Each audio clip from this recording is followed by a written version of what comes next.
नमस्कार दोस्तों, आप देख रहे हैं एनएआई न्यूज़ टीवी। बांग्लादेश में ये जो हो रहा है, ये किसी फ़िल्म का वीडियो नहीं है, ना तो सोशल मीडिया पे बढ़ा-चढ़ा कर दिखाया गया कोई ऐसा वीडियो है जो आपको मनोरंजन के लिए बनाया गया है या फिर किसी विवाद को बढ़ावा देने के लिए बनाया गया हो। यह एक सोची-समझी साजिश के तहत एक घटना है जो आपको बंगाल के बेसिक दिखाया गया है। बंगाल में ही को लेकर पूरे देश में आक्रोश का माहौल बना हुआ है और कहीं न कहीं बंगाल में हुई इस घटना को लेकर लोगों में दर्द है।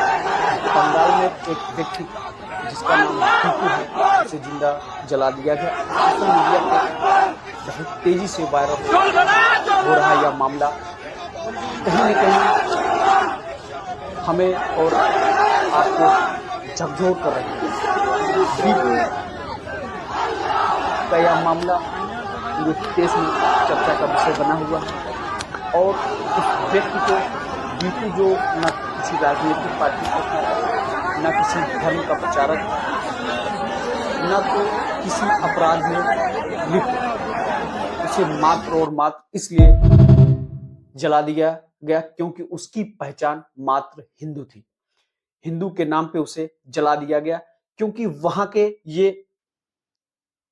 की फोर्स ने जब इस विषय पे जांच पड़ताल की तो उन्होंने यह स्टेटमेंट दिया है कि दीपू किसी भी प्रकार से किसी भी अपराध में नहीं था, न तो किसी सोशल मीडिया पे उसने कोई ऐसी टिप्पणी किया था, मात्र और मात्र उसे हिंदू के नाम से जला दिया गया। बांग्लादेश जो पाकिस्तान से कटकर बना देश है और आए दिन वहां आप लोग देखते होंगे मंदिरों को तोड़ा जाता है, हिंदुओं को सताया जाता है। अभी कुछ दिन पहले आप लोगों ने देखा होगा कि वहां पर हिंदुओं के ऊपर अत्याचार किया गया था। आज बांग्लादेश इस हद तक गुजर चुका है जहां पर एक हिंदू के नाम पर एक व्यक्ति को जिंदा जला दिया जाता है, घसीट पर रोड पर उसे उसकी जान ले लिया जाता है और भीड़ इस तमाशे को देखती है।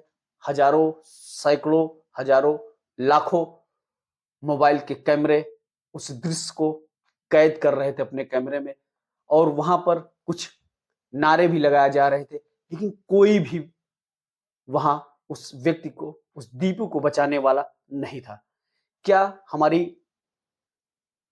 इस भीड़ को वहां की प्रशासन का डर नहीं था या फिर वहां की प्रशासन स्वयं इस घटना को कारित कराने में उसकी मददगार थी, जिन लोगों ने मिलकर यह घटना, क्योंकि इतनी बड़ी घटना को इतने बड़े भीड़ में जब अंजाम दिया जाता है तो कहीं न कहीं वहां के लोगों के या उस घटना को करने वाले लोगों के अंदर प्रशासन का भय नहीं रह जाता है। तो मैं आपसे पूछना चाहता हूं, क्या इस भीड़ के लोग वहां तमाशा जब कर रहे थे, दीपू को जब जिंदा जलाया जा रहा था, क्या वहां के लोग प्रशासन का डर नहीं था या फिर बंगाल की प्रशासन नाकाम है जो इतनी बड़ी घटना को अंजाम होते हुए देखती है? दीपू किसी भी घटना में कारित नहीं था, उसे महज इसलिए जिंदा जला दिया कि क्योंकि उसकी पहचान कहीं न कहीं हिंदू से थी। बांग्लादेश में आए दिन इस प्रकार की चीजें हो रही हैं, जो बांग्लादेश जो पाकिस्तान से कट के बना हुआ है और वहां पर हिंदुओं के साथ निरंतर अत्याचार होता रहता है। यह घटना किसी सुनसान गली में नहीं, यह घटना किसी सुनसान गली में नहीं हुआ कि वहां पर प्रशासन की निगाह न पहुंचे, लोगों की नजर न पहुंचे। यह घटना सैकड़ों हजारों कैमरे के बीच, नारों के बीच और लोगों के बीच एक चौराहे पे हुई। यदि इतनी बड़ी घटना को देखने के बाद भी यदि यह जो संदेश बांग्लादेश वालों ने दिया है, वो यह जताना चाहते हैं कि यदि इसी तरीके से हम लोग इसे देखकर इग्नोर कर देंगे तो आने वाले समय में न जाने आज दीपू के साथ हुआ है, कल किसी और के साथ होगा, उसके बाद किसी और के साथ होगा। कहीं न कहीं अब लोगों को इस घटना चीजें समझने की चाहिए। बांग्लादेश आगे क्या कुछ करना चाहता है, क्या कुछ मानसिकता में चल रहा है, पाकिस्तान या बांग्लादेश या फिर कुछ और संदेश लोगों को देना चाहती है। जहां एक पहचान दीपू की जो केवल हिंदू थी, उसकी वजह से उसे इतनी बेदर्द मौत दी, जानवर से भी बदतर मौत दी, तो क्या बांग्लादेश अब अपने आप को पाकिस्तान की ही तरह साबित करना चाहता है, जो इसके पहले पाकिस्तान भी किया करता था। दीपू जिसकी मृत जिसे बंगाल में जलाया गया है, और मात्र दीपू की बंगाल में मौत का महज कारण यह था कि वह हिंदू था। दीपू की इस मृत्यु से कोई यह जानने का प्रयास नहीं है कि दीपू दलित है, पंडित है, ठाकुर है या ब्राह्मण है। बंगाल में केवल जो कट्टरपंथी लोग अभी उत्पन्न हुए हैं, उनका मात्र एक मकसद है हिंदुओं को मारना।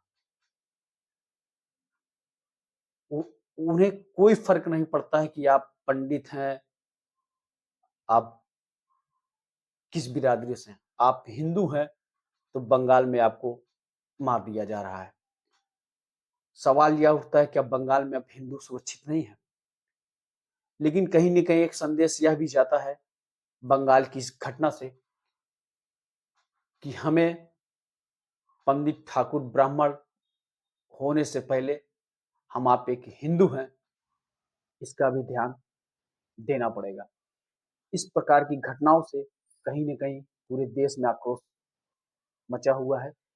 जब लोगों को इस तरीके से जला दिया जाएगा, मार दिया जाएगा, तो कब हम आप केवल झंडा लेकर या स्टेटस लगा के या फेसबुक पर या व्हाट्सएप पे सिर्फ स्टेटस लगा देने से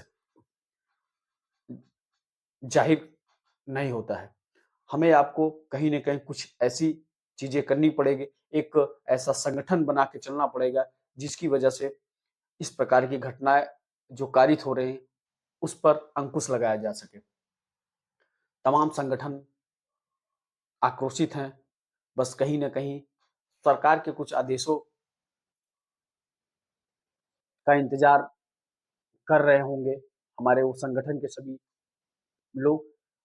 नहीं तो बंगाल में इस प्रकार की घटनाएं जो हो रही हैं, अब तक बंगाल कहीं का नहीं बचता। ऐसा अनुमान लगाया जा सकता है कि इतनी बड़े-बड़े संगठन जो काम इस समय महाकुंभ प्रयागराज में चल रहा है कि हमारे महाकुंभ में इतने साधु महात्मा आते हैं, यदि वो सनक जाएँ, अगर बंगाल में चला जाए, तो हमें लगता है कि बंगाल का दिशा ही बदल जाएगा। बंगाल में जो ये घटनाएँ लोग कर रहे हैं, ये घटना करने वाले एक भी लोग नहीं बचेंगे।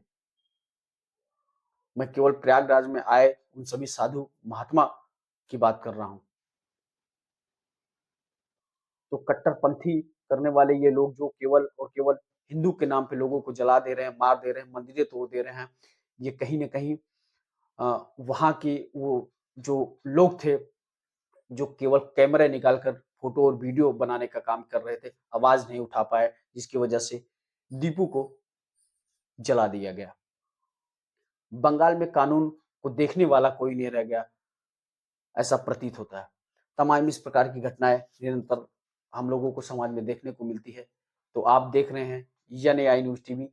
आपकी अपनी क्या राय है? कमेंट में ज़रूर करें, और आप अगर चैनल पे नए हो तो चैनल को सब्सक्राइब ज़रूर करें। बने रहे एनएआई टीवी न्यूज़ के साथ। मैं रोहित प्रजापति, जल्द मिलता हूँ नए समाचार के साथ।